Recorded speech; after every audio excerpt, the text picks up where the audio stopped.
expert and someone who can really give us that insider insight. Eric, the stage is yours. Thank you very much, and good morning, everybody. Good morning. Good morning.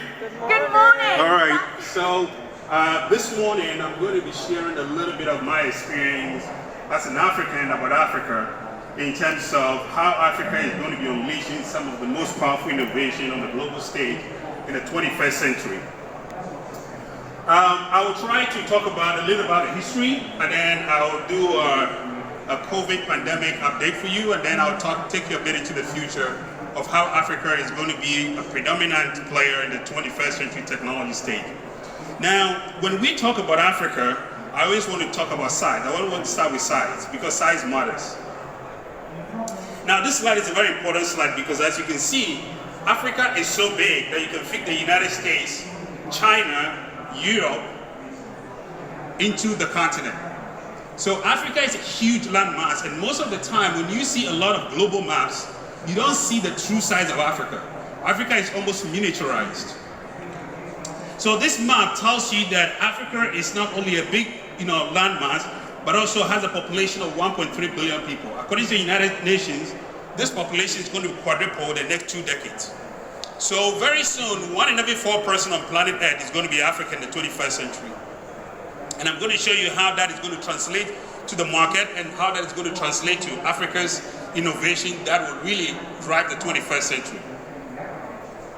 Now, let's go back to the history. So in the early 2000th century, Africa did a major leapfrog, which is the adoption of mobile.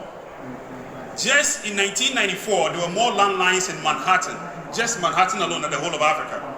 A decade later, 2004, there were more cell phones in Africa than the whole of the United States. So Africa leapfrogged to adopt mobile and use mobile as our platform for communication. I bet every African in this room at least has a phone or 2. When you go to Africa, the most remote places, the most remote villages you go to, people have a phone, and that's how they communicate. In 2014, something interesting happened. You see that Africa's ownership of cell phone and usage surpassed the United States. So the consumption rate of the phone in Africa is now leading the whole world. And this has led to a digital revolution and a revolution in digital innovation. The second part of the slide is the subsea cable that connects these cell phones to the rest of the world. Today, Africa has 18 subsea cables and about 250 terabits per second.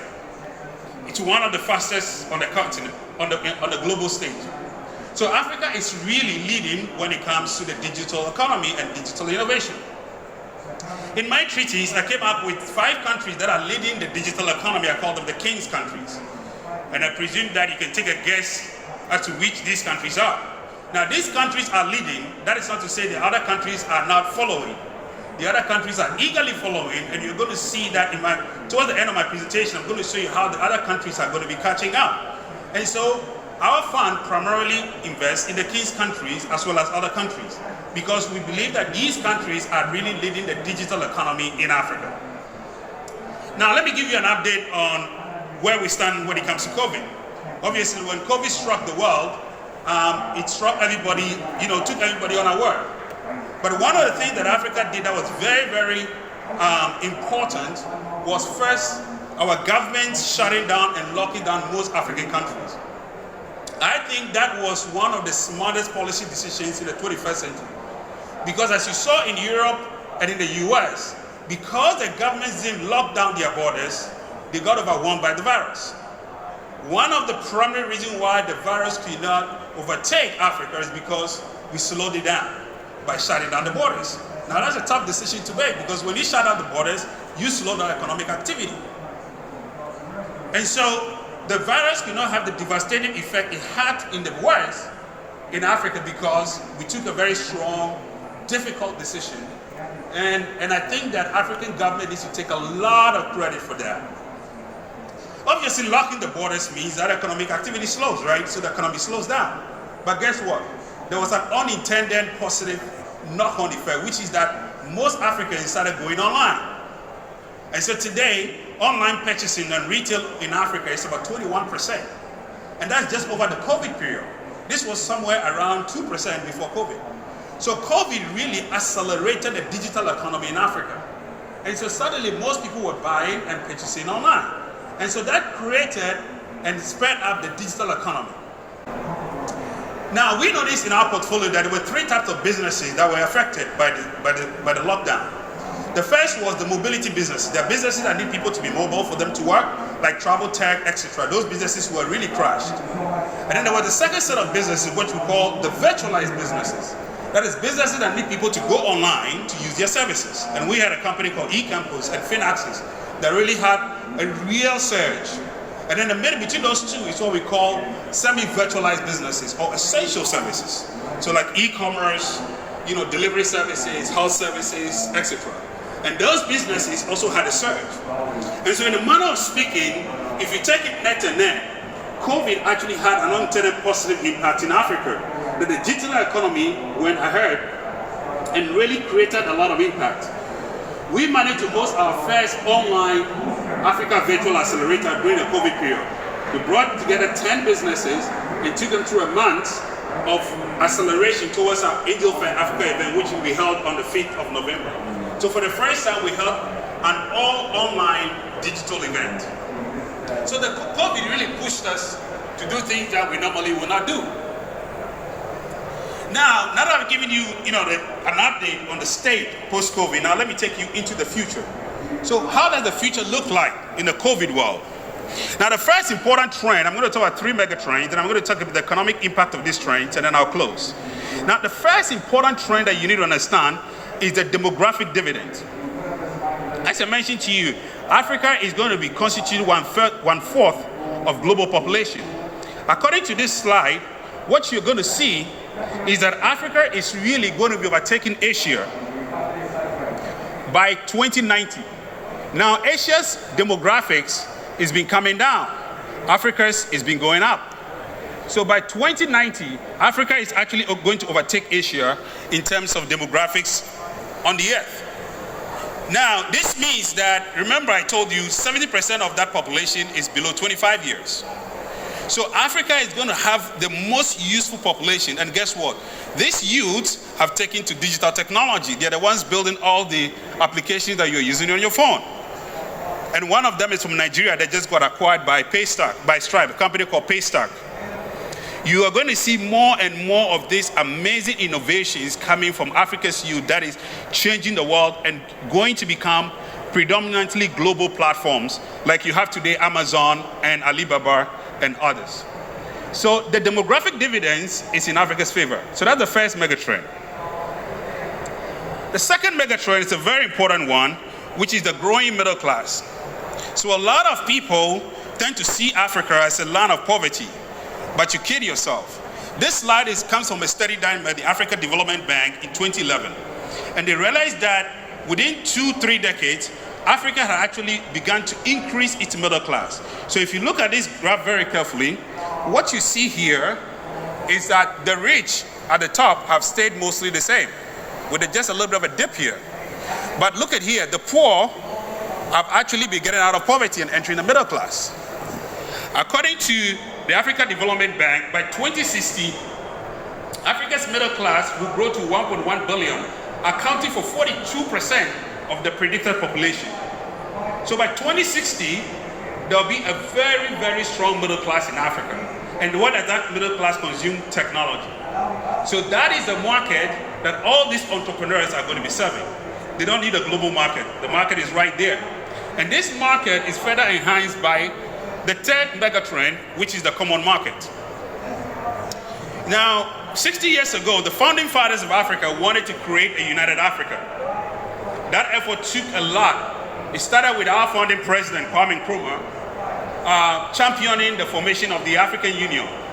And the essence of that African Union was to create a common market.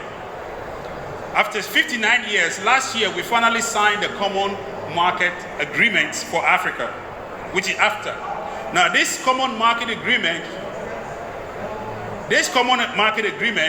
essentially creates a market of $3 trillion.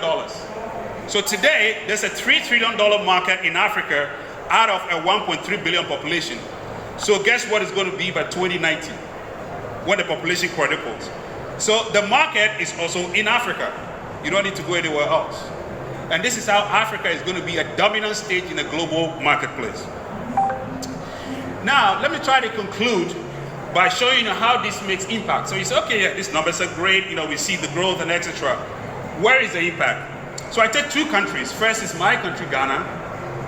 Now, in last year, ICT constituted 239% to GDP growth in Ghana. I think in Nigeria, it was about 22.5%. I think there was a study that came out. I think I have it somewhere here. Maybe not on this slide. But Nigeria did a study, the Statistical Survey Nigeria did a study that came out, I think put it about 18.7 or 25.2%. In Kenya, it was about 65, it was 57%. So essentially, what this tells you is that ICTs are becoming an integral part of economic growth, or at least contribution to GDP. So as ICT grows and it makes more impact, it's going to contribute more and more to GDP in Africa. The second impact metric that I want to look at is the GSMA study that they launched this year. This study looks at the mobile economy in Africa, and it has some really interesting numbers. They estimate that by 2025, ICT is going to contribute about 9 to 10% of GDP in Africa across the continent. Obviously, Africa is not evenly distributed, right? So some countries are going to have high growth, some countries are going to have low growth. So they estimate an average for the continent. Now imagine that's 2025. So think about it, the next 25 years and the next 50 years, and then by 2100. So this study corroborates some of the numbers that we're looking at in terms of the upward trajectory of ICT's contribution to GDP. Now I'm going to cite the last study, and then Bob, I'm trying to run it down. The last study is a study that was done by the IFC and Google that looked at the digital economy in Africa by 2050. So they added 25 years to it. They estimate that the GDP, ICT, what they call the e-economy, essentially technology, right? Its contribution to African GDP will be around about roughly getting to $1 trillion by 2050. So then go to the next, add another 50 years. So essentially, if you look at the demographic growth, you look at the common market, and you look at this impact, it tells you that Africa is going to be a big contributor to global innovation in the 21st century. And the market is in Africa, and the technology innovation is going to be coming from Africa. Thank you very much.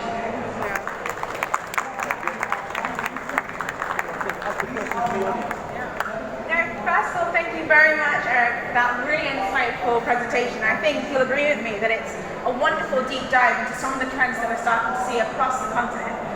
We have a few minutes for questions, so just again as a reminder of what Dave said, if you do want to ask some questions, please line up at the microphone scattered around the audience. But if you don't mind, I'd like to kickstart a little bit. Given that Africa doesn't have the sort of legacy infrastructure that we see in more mature markets like Europe, the US, can we actually leapfrog in the way that, for example, Kenya's M-Pesa lapped above traditional banking, which came to mobile banking? What do you see around that in terms of the different initiatives? Actually, your question underscores a very important advantage that Africa has, which is the lack of legacy. Now, so somehow our disadvantage is our advantage. Most people say we were behind in technology. In 1994, Manhattan was laughing at us. But today, Manhattan cannot be the technology that we have because they have legacy that they have to deal with. So our disadvantage somehow played into our advantage in the sense that we were able to build from scratch into new next generation technology.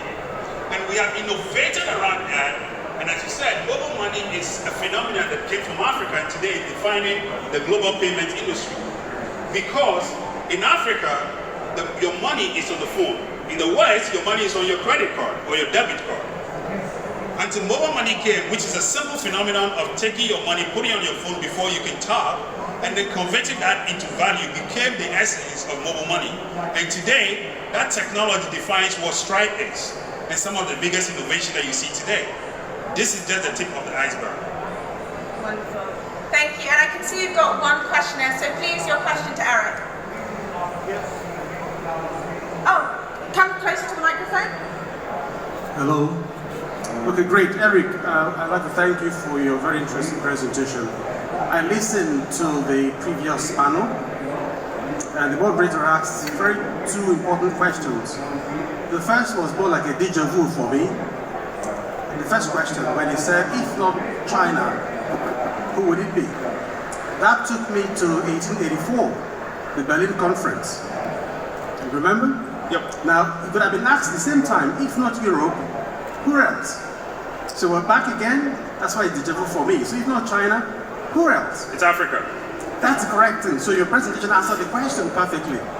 My take is, answer to the question is, if not China, is Africa. Time has come for Africa to take its destiny in its hands. That's my take for it, and I thank you for the presentation.